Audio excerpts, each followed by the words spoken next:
Family and fellow soldiers, I'm the Professor, and this is the Moment of Truth. A month ago, when Symone Sanders announced that she would predictably be leaving the White House at the end of 2021, there were some fools who tried to say that Symone was going to be working for Stacey Abrams' campaign. Well, as with everything else that Shea Butter Twitter says, that turned out not to be true. Now, before we really get into this morning's Moment of Truth, there is something I want to say about Symone Sanders and her political acumen of sorts. This woman has not been a part of any political campaign that's actually won, and before you say, well, she was part of the Biden campaign, please, you listen to the crap that she was saying. Do you think that she was doing any of the messaging for the Biden campaign? No, she wasn't. She was Biden's black crash dummy, his official apologist for the 94 crime bill. She was out there taking the slings and arrows for it and selling the soap and telling the lies so that Biden wouldn't have to. That's what she did.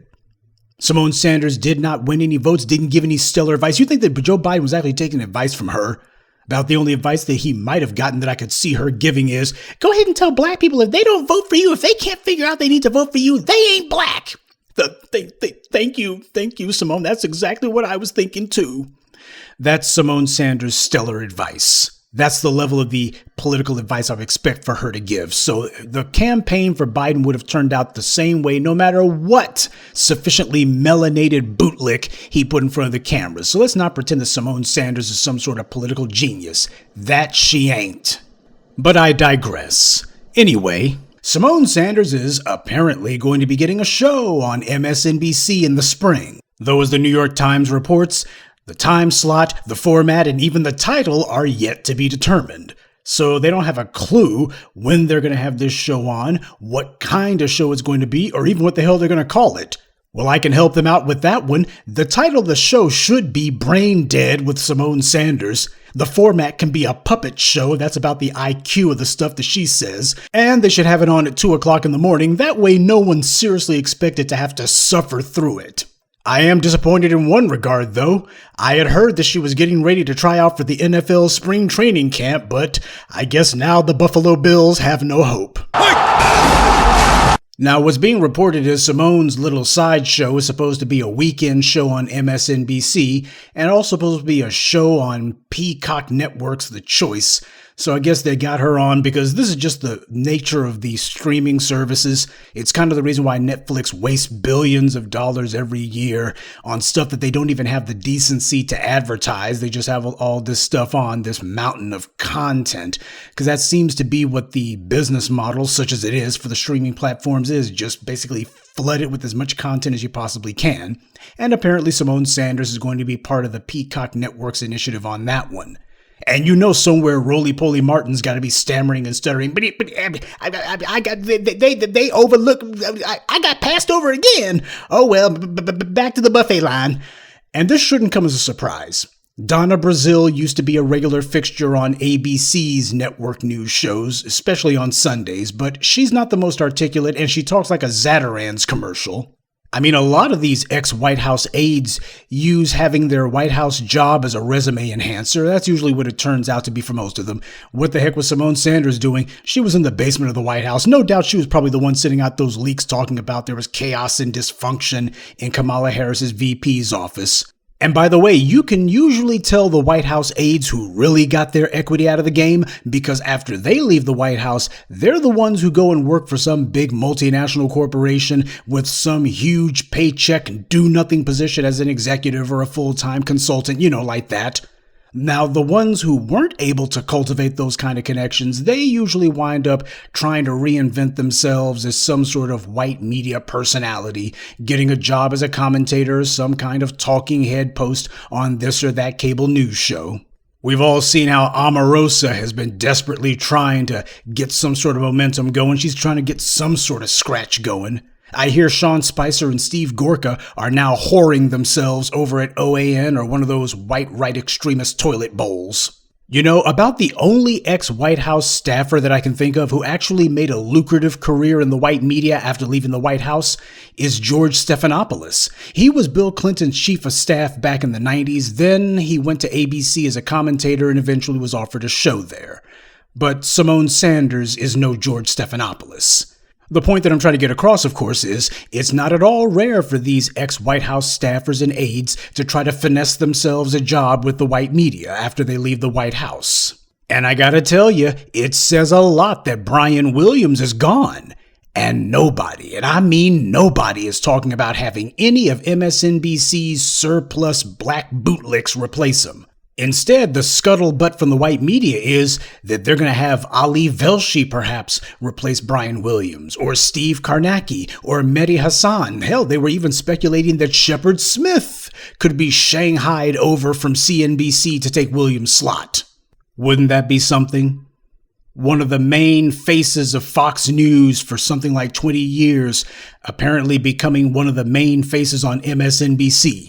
Though it would basically be poetic justice. I mean, these clowns, these white media chumps, these guys are fully willing to change allegiances the way you and I change socks. Have paycheck will travel. That's how you get a former right-wing firebrand like Joe the Schmo Scarborough, who washes up on the fetid shores of MSNBC. And these days, this guy is talking like a doggone career liberal Democrat almost.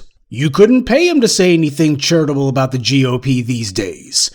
Kind of the same way that Cenk Uygur of the Young Turks, that guy used to be a conservative commentator many years ago, but he was able to find himself his niche on Air America, that short-lived abortion of a media company. And of course, that's where he was able to get himself a following, so now he's the biggest liberal, pretend liberal, slightly left of center on some issues depending on what day of the week it is liberal. But it would not at all surprise me to see Shepard Smith taking Brian Williams' place. Though I would be surprised if MSNBC decided to give Brian Williams' slot to one of their black bootlicks, and apparently the rest of the white media would be surprised too. Because the Adweek story on your screen, they do mention the black anchors at MSNBC, and what Adweek pointed out is that MSNBC attracts one of the largest black audiences in cable television. How interesting, because their content is not geared toward black people's interests. They're repping everything except for black folks' interests. Nobody is saying when are all of these blue state governors and attorney generals going to be putting legislation in place, retaliatory legislation to stand up for black people. When are they going to be cracking down on all of this injustice and doing what black people say? That's never the conversation. Instead, it's, just a shame that there's so much Republican opposition. Yeah, let's pretend like they can't do nothing. That's the message that MSNBC is giving to that large black audience that they've been able to aggregate.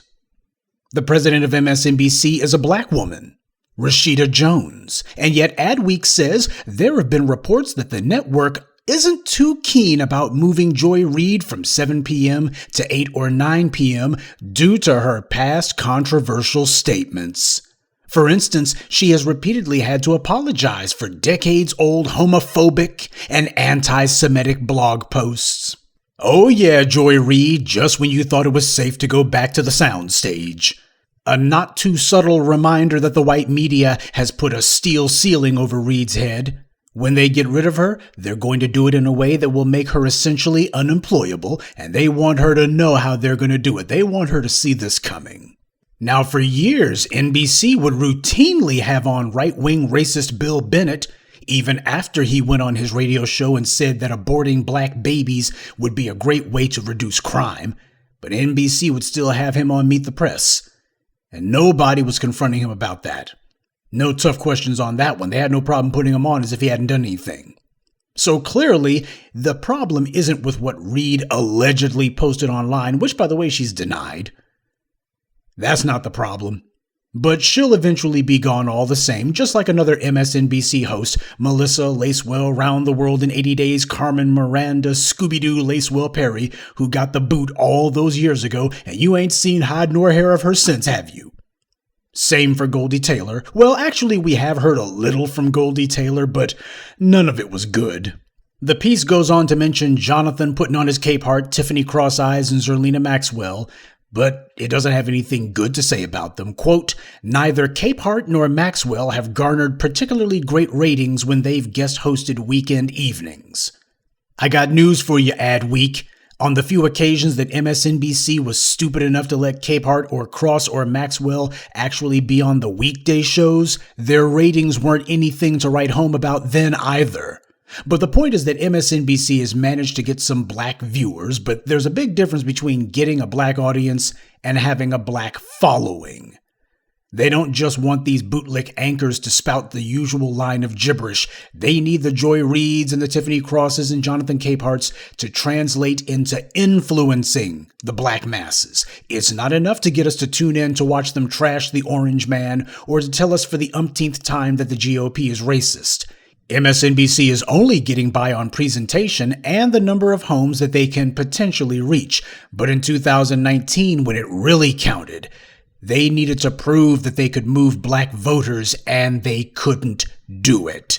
They needed to prove that they could do substantive counter-programming in order to reverse the influence of the real black media, and they couldn't do it. When we were busy peeling the hide off of Kamala Harris, they tried to trash us, and it didn't work. It was Joy Reid herself who brought on some do-nothing bootlick front woman to attack our talking points, specifically reparations, claiming that we were just Russian propaganda.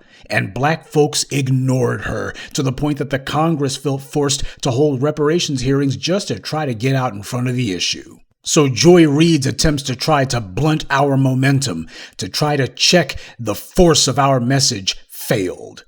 Joy Reid stopped casting aspersions on reparations after that. In fact, she stopped talking about it altogether. So having a large black audience doesn't mean anything. A lot of black people watch buffoon entertainment television, BET. But so the hell what? They have a large, worthless audience.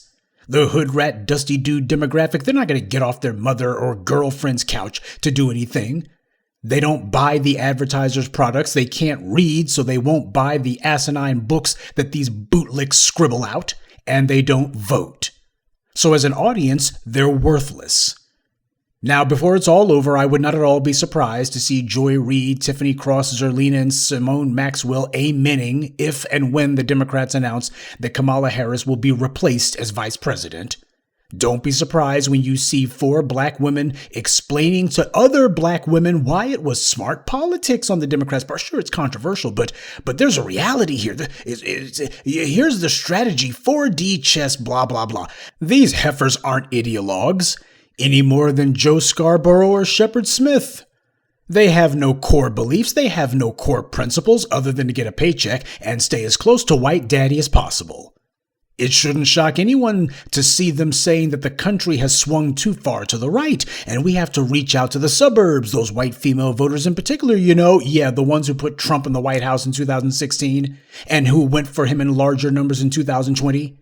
In other words, they'll be selling us the Biden Republican spiel, but they'll have to do double duty to explain away why it's okay for Kamala Harris to get the boot. I'm not saying that there's 100% lock that that's going to happen. I'm just saying don't be surprised if and when it does. I'm not sure what reasoning was at work giving Symone Sanders a show. Rashida Jones may have outsmarted herself on this one. This probably was a bridge too far. I guess the only thing that they were thinking about is Symone Sanders is slightly more articulate than Donna Brazile. She's 32 years old, so especially because of the fact that she's black, she doesn't necessarily show her age the way that, say, one of those white female anchors easily would. But for the shea butter bootlicks who think that this is some sort of lopsided validation for Mammy Sanders, don't be so sure. This could all still fall apart very easily. Remember a few years ago when there was all that talk about CNN planning to have a show that would be hosted by April Ryan, Bakari Sellout, Angela Rye with lettuce and tomatoes on the side, and Andrew Big Bussy Gillum? I do because I did a video about it. You probably didn't notice that this show never materialized because hardly anyone actually watches CNN regularly. But even if you are one of those poor wretched souls whose remote control broke and the television is stuck on CNN, no one is anxiously awaiting to hear what these ignorant know-nothings had to say anyway. They just mindlessly nod their empty heads to whatever the white host or white co-panelists say, and nobody's going to make that appointment television. That's not must-see TV. Apparently somebody over at CNN figured out, what the hell are we doing? You're going to give these guys, who the hell are these? No one's going to watch this crap. Somebody pulled the plug on that one early and you haven't heard about it since. April Ryan is desperately trying to get herself some attention somehow, some way. I mean, she doesn't have Donald Trump to play with anymore, so she's pretty much a non-entity. Bakari's sellout has gone back to practicing law. I hope he actually takes out the time to actually study it. That's what he really needs to do. And as for Angela Rye, well, I don't actually care about the breakfast schlubs. I don't know if she's there or not, and I don't care, and apparently nobody else does either. But my point is, let's be clear here. Symone Sanders wasn't offered a show on MSNBC because she puts butts in seats or she gets eyeballs on the show. She's not some sort of big draw. She's not charismatic, she's not particularly bright, and she's not eye candy. In other words, the kind of things that Tamron Hall had going for her. If nothing else, Tamron Hall wasn't necessarily the sharpest tool in the shed, but she was photogenic. She is a pretty woman, or at least was a pretty woman to look like. She's starting to show her age a little bit these days, but she's still holding herself together for the most part. But Symone Sanders does not look like an anchor model is what I'm trying to say. We just got to be real about that one. She's not somebody who's going to be able to skirt by on looks. And somebody like her would have to get by on brain power instead. I mean, if she were Rachel Maddow, if she was a white lesbian, then they would probably cut her some slack. But as it stands, they ain't doing that. Same way that she's not a white male. George Stephanopoulos can pull down the big bucks, but Symone Sanders, not so much. She wasn't hired for her charisma or intelligence. That's just a fact. She's there to do counter-programming against us. MSNBC, in spite of itself, has managed to attract some black eyeballs, and that being the case, you got to convert all of these Negroes from passive viewers to active hamsters on the treadmill. So we're seeing MSNBC basically becoming a jobs program for otherwise unemployable bootlicks. I guess somebody in the white media that must have gotten together at some white executive's mansion in Los Angeles, and they've decided that MSNBC is going to be the designated hitter in this regard. Rashida, we didn't give you that job just for nothing. We gave you that job so you can get those black eyeballs to watch what we're saying and get them to do what we say. And if you can't do that, we just may have to have another executive shakeup. You know how it is. Come on, you know the job. So make no mistake, MSNBC is pretty much one of the most open about the fact that they see themselves as being direct competition with us. They are directly competing against us. They're not the only ones, of course, but they are the ones being the most blatant about it. So these guys are front-loading their lineup, such as it is, with all of these bootlick retreads. These clowns whose star power wouldn't even amount to one candle power. If MSNBC wants to be the first ones to try to take on the new voices of black media, let them try it.